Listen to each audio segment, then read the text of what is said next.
امیر اپنے جیب سے نکال کے دے رہا ہے۔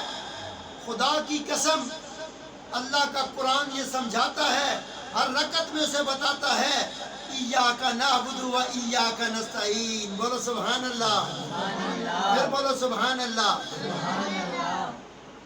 ہم تو اللہ کی عبادت کرتے ہیں اور اللہ سے ہی مدد مانگتے ہیں۔ تو پیارے صاحبو، صراط الذین، اللہ سے مدد مانگنے والوں، اللہ سے رستہ مانگنے والوں، اللہ نے اسی سورہ مبارکہ میں تمہیں بتا دیا کہ میں انعام کن پر کرتا ہوں۔ اللہ نے بتایا کہ میں جب رستہ دے دیتا ہوں تو کس کو دیتا ہوں؟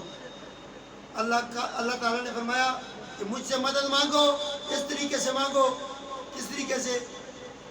انعمت علیہم، مجھ سے مانگ کے جو انعام والوں کا رستہ ہے وہ رستہ دے دے۔ بولو سبحان اللہ۔ کون سا رستہ مانگ رہے ہیں؟ انعام والوں کا رستہ۔ کہ کون سا رستہ مانگ رہے ہیں؟ انعام والوں کا رستہ۔ تو انعام والوں کا رستہ قرآن سے ہم پوچھتے ہیں، اے قرآن تو بتا انعام والا رستہ کون سا ہے؟ تو قرآن کیا کہتا ہے؟ انعام والا رستہ ہے انعام اللہ علیہم من النبیین والصدیقین والشہداء والصالحین۔ انعام اللہ کا نبیوں پر ہے، صدیقین پر ہے، شہداء پر ہے، صالحین پر ہے۔ بولو سبحان اللہ۔ سبحان اللہ۔ اب پوچھو نا، جن پر انعام تھا انہوں نے کیسے قربانی کی تھی؟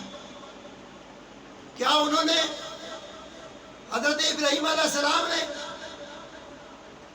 جب بھینسیں ذبح کی، اونٹ ذبح کیے، بکریاں ذبح کی، دمبے ذبح کیے، یا اللہ وہ تو ذبح کر چکے تھے، پھر اسماعیل کی قربانی کی ضرورت کیا پڑ گئی تھی؟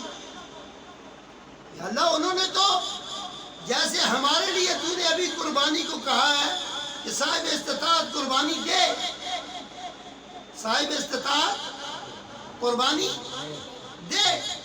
یا اللہ حضرت سیدنا ابراہیم علیہ السلام جد مصطفیٰ نے قربانی تو اونٹوں کی دی، جانوروں کو ذبح کیا، بھینسیں ذبح کی، دمبے ذبح کیے، بکریاں ذبح کی، یا اللہ قربانی قبول کر لیتا۔ رب نے فرمایا میں نے اپنے نبی سے اس کی چاہت کی قربانی مانگی تھی، اونٹ بکرے دمبے وغیرہ کی نہیں مانگی تھی۔ اور میں نے یہ دیکھا کہ میرا نبی اپنی چاہت میں اتنا آگے تھا کہ اسماعیل کی گردن پر چھری چلانے سے پہلے میرے نبی نے اپنی آنکھوں پر پٹی باندھ لی کہ کہیں میرے رب کے اس کریم پروردگار کے پیار اور محبت کے درمیان میری اولاد کا پیار حائل نہ ہو جائے۔ اس نے پٹی باندھ کر چھری چلائی تو میں نے بھی اپنے بندے کو راضی کرنے کے لیے دمبا ذبح کر دیا۔ سبحان اللہ، سبحان اللہ، سبحان اللہ۔ سمجھ آ رہی کہ نہیں آ رہی؟ ایک بار ذرا پھر بولے سبحان اللہ۔ سبحان اللہ۔ اب سوچ مسلمان، تیری بھینسیں ذبح کرنا، تیرا اونٹ ذبح کرنا، تیرے بکرے ذبح کرنا، تیرا بڑے بڑے جانوروں میں حصے ڈالنا کتنا افضل ہے؟ یہ افضل ہے یا مصطفیٰ کی چاہت اور مصطفیٰ کی رضا افضل ہے؟